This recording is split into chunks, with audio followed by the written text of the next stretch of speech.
Police ചിലപ്പോൾ excess കാണിച്ചെന്ന് വരാം. അങ്ങനെ കാണിച്ചത് മനഃപൂർവ്വമാണ് ഏതെങ്കിലും ഉദ്യോഗസ്ഥനെങ്കിൽ അയാൾക്കെതിരായിട്ട് നടപടിയെടുക്കാം. ഇങ്ങനെയുള്ള നടപടിക്രമങ്ങൾ എക്സസ് ആണെന്ന് പറഞ്ഞാലും പോലീസിനെ സംബന്ധിച്ചിടത്തോളം ലാത്തിച്ചാർജ് ചെയ്യുമ്പം അല്പം എക്സസ് ഒക്കെ വരും.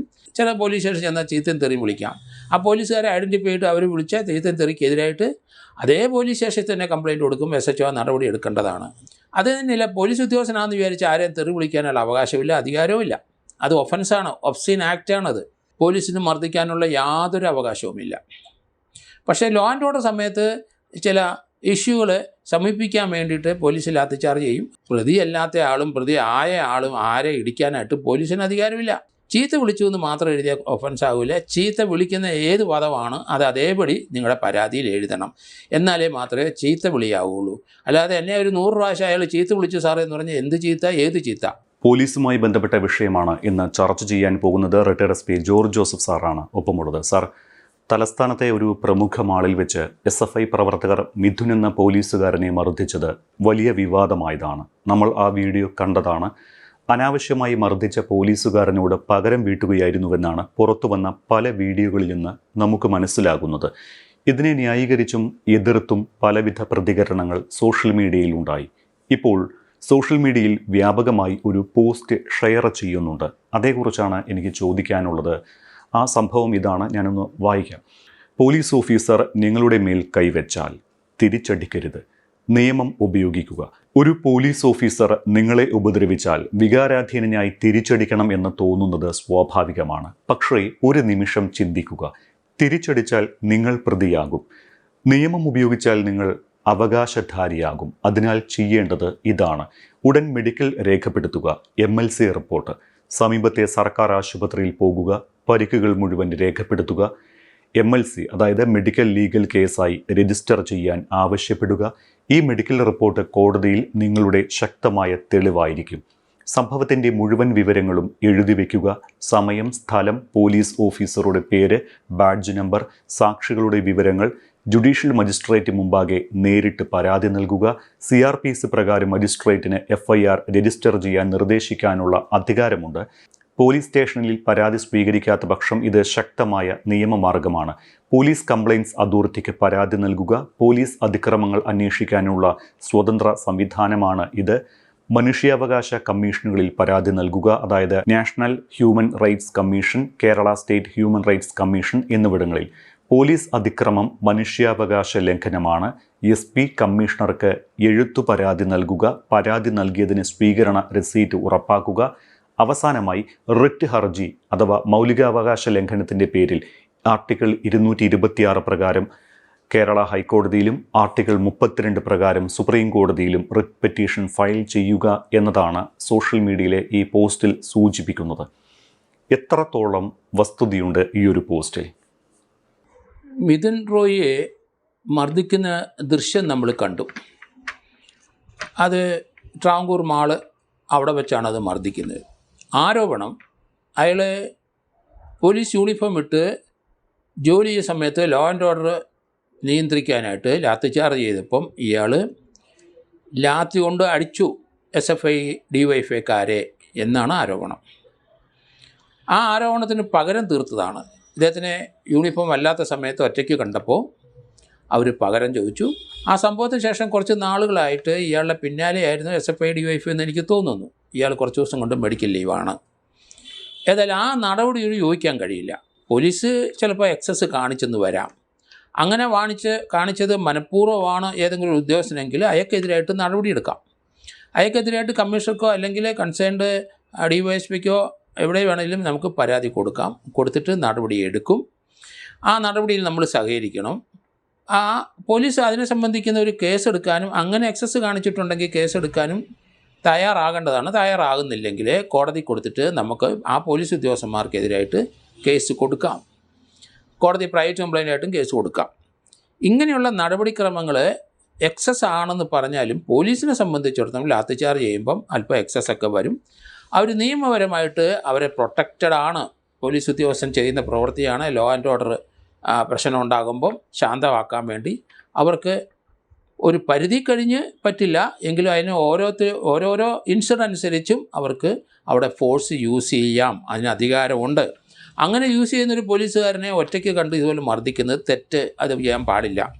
അതിനവർ ഞാൻ മനസ്സിലാക്കിയിരിക്കുന്ന DYFI SFIക്കാർ കമ്മീഷണർക്ക് പരാതി കൊടുത്തിട്ട് അത് അന്വേഷണത്തിലാണ് എന്നാണ് മനസ്സിലാകുന്നത്. അങ്ങനെ നമുക്ക് ചെയ്യാനൊക്കുള്ളൂ. കമ്മീഷണറോ പോലീസോ നടപടി എടുത്തില്ലെങ്കിൽ അത് കോടതി നമുക്ക് നേരിട്ട് പോലീസുകാരനെതിരായിട്ട് നടപടി എടുക്കാം. കോടതി തന്നെ കോഗ്നിസൻസ് എടുക്കും, ഇയാളെ അവിടെ വിളിച്ചു വരുത്തും, ഇയാൾ ജാമ്യത്തിൽ പോകണം, അങ്ങനെയുള്ള നടപടിക്രമമുണ്ട്. അതേസമയത്ത് 226 അനുസരിച്ച് 226 ഭരണഘടന അനുസരിച്ച് ഹൈക്കോടതിയിൽ നമുക്ക് പരാതി കൊടുക്കാം. കാരണം അതിനകത്ത് പോലീസ് ഉദ്യോഗസ്ഥന്മാർ അവർ ഒരു ക്രിമിനലായിട്ടുള്ള നടപടി കൂടുതൽ കാണിച്ചിട്ടുണ്ടെങ്കിൽ അതിനെതിരായിട്ട് 226 ഹൈക്കോടതി കൊടുക്കാം. അതുമായിട്ട് ബന്ധപ്പെട്ട കേസ് അന്വേഷിക്കുന്ന ഉദ്യോഗസ്ഥന്മാർക്ക് കോടതി ഡയറക്ഷൻ കൊടുക്കാം. അതുപോലെ തന്നെ ആ കോടതിയുടെ ഇൻ്റർഫിയറൻസ് സമയത്ത് എന്തെങ്കിലും എറർ പോലീസിൻ്റെ ഭാഗത്തുണ്ടെങ്കിൽ അത് നമുക്ക് ചൂണ്ടിക്കാണിക്കാം. കോടതി അതിനെതിരായിട്ട് നടപടിയെടുക്കും. അത് 226 അനുസരിച്ച് ആ നടപടി ഉണ്ടാവും, അതിന് യാതൊരു സംശയമില്ല. ഹൈക്കോടതിക്ക് അതിനകത്ത് ഇൻ്റർഫിയർ ചെയ്യാൻ 226 അല്ലെങ്കിൽ 226 അനുസരിച്ച് ഇങ്ങനെയുള്ള സന്ദർഭത്തിൽ എക്സസ് കാണിച്ചവർ കാര്യത്തിൽ ഇടപെടാൻ അധികാരമുണ്ട്. സുപ്രീം കോടതിയിൽ വേണേൽ കൊടുക്കുക. അത്ര ഹൈക്കോടതി കഴിഞ്ഞിട്ടാണ് സുപ്രീം കോടതി പോകേണ്ടതെന്നേ ഉള്ളൂ. എന്തായാലും ക്രിമിനൽ നടപടിക്രമം പോലീസുകാർ എക്സസ് കാണിച്ചാലും നമുക്ക് അവർക്കെതിരായിട്ട് നടപടി എടുക്കാൻ അവകാശമുണ്ട്, അധികാരമുണ്ട്, അതിനുള്ള പ്രൊവിഷനും ഉണ്ട്. സാർ, പല പോലീസുകാരും ഇപ്പോൾ യൂണിഫോം ഇട്ടാൽ തങ്ങൾക്ക് ആരെയും എന്തും ചെയ്യാം എന്ന് തോന്നലുള്ളവരാണ്. പ്രത്യേകിച്ച് ഇപ്പോൾ സർവീസിൽ കയറിയ പോലീസുകാർക്ക്. ഇവരെ എങ്ങനെ നിയന്ത്രിക്കും?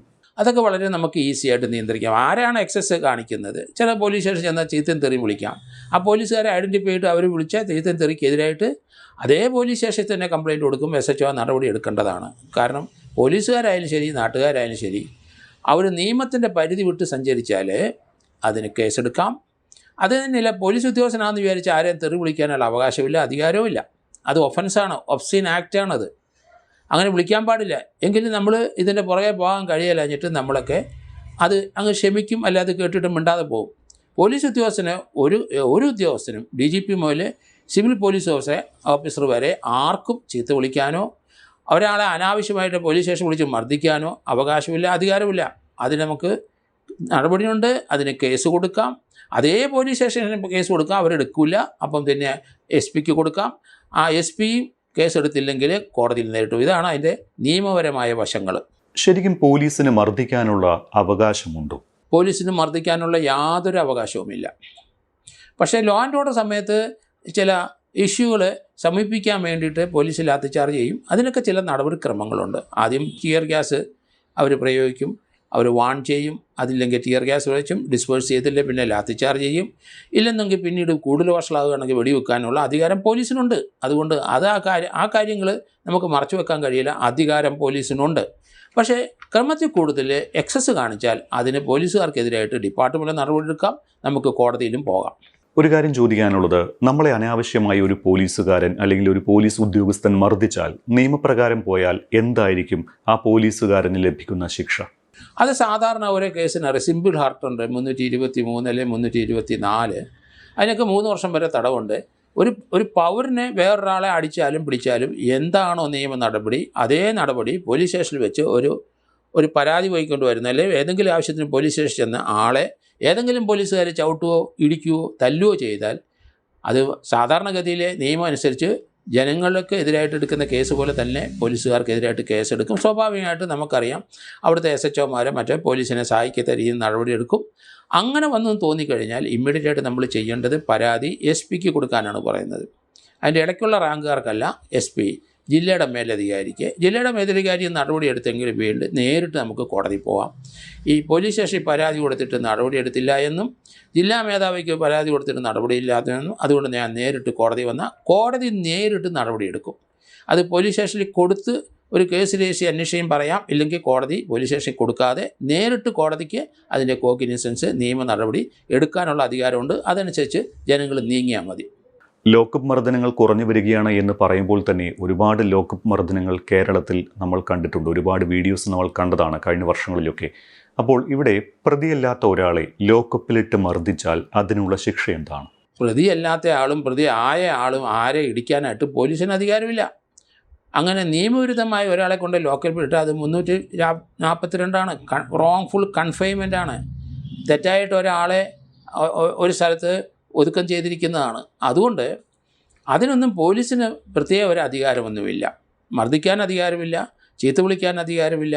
അങ്ങനെയുള്ള കാര്യത്തിനൊന്നും സാധാരണക്കാരെ പോലെ തന്നെ പോലീസ്. പക്ഷേ നിയമം നടപ്പാക്കാൻ വേണ്ടി, ലോ ആൻഡ് ഓർഡർ നടപ്പാക്കാൻ വേണ്ടിയിട്ട് അവർ പ്രവൃത്തികൾ ചെയ്യുന്നുണ്ട്. കൂടുതൽ സംഘർഷമാകുമ്പോൾ അത് ഡിസ്പേഴ്സ് ചെയ്യുകയൊക്കെ ചെയ്യും നിയമപരമായിട്ട്. അല്ലാതെ പോലീസ് ഉദ്യോഗസ്ഥന് പ്രത്യേക അധികാരമൊന്നും ആ കാര്യത്തിലില്ല. അതുകൊണ്ട് ആ കാര്യം നമ്മൾ ശ്രദ്ധിക്കണം. കാരണം അവർ നിയമപരമായിട്ട് ഒരാൾ മറ്റൊരാളെ അടിക്കുകയോ തല്ലുകയോ പിടിക്കുകയോ കൊല്ലുകയോ ഒക്കെ ചെയ്താൽ അതിന് നടപടി എടുക്കേണ്ടവരാണ്. അങ്ങനെ ആ കുറ്റക്കാരെ കൊണ്ടുവന്ന് മർദ്ദിക്കാനും കഴിയില്ലാണ് നിയമം പറയുന്നത്. സർ, പലരും പരാതി പറയാറുള്ളത് പോലീസുകാരുടെ മർദ്ദനത്തിനപ്പുറം മോശം പദം ഉപയോഗിക്കുന്നതിനെക്കുറിച്ചാണ്. തെറി വിളിക്കുന്ന പോലീസുകാരെ നമ്മൾ കണ്ടിട്ടുണ്ട്. കാതുപൊട്ടുന്ന ചെവിയൊക്കെയാണ് ചില പോലീസുകാർ വിളിച്ചു പോകുന്നത്. ഇവർക്കെതിരെ എങ്ങനെ പരാതി കൊടുക്കാം? അതിന് സാധ്യതയുണ്ടോ?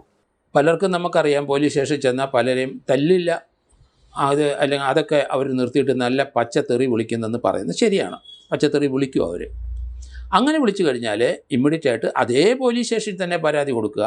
നമ്മൾ പോയിട്ട് ആ പോലീസുകാരനെതിരായിട്ട് അവിടുത്തെ SHOയ്ക്ക് പരാതി എഴുതി കൊടുക്കുക, രസീത് വാങ്ങിക്കുക. കേസെടുത്തില്ലെങ്കിൽ നമ്മൾ SP യുടെ അടുത്ത് പോയി ഇതേ രീതിയിൽ പരാതി എഴുതി കൊടുക്കുക.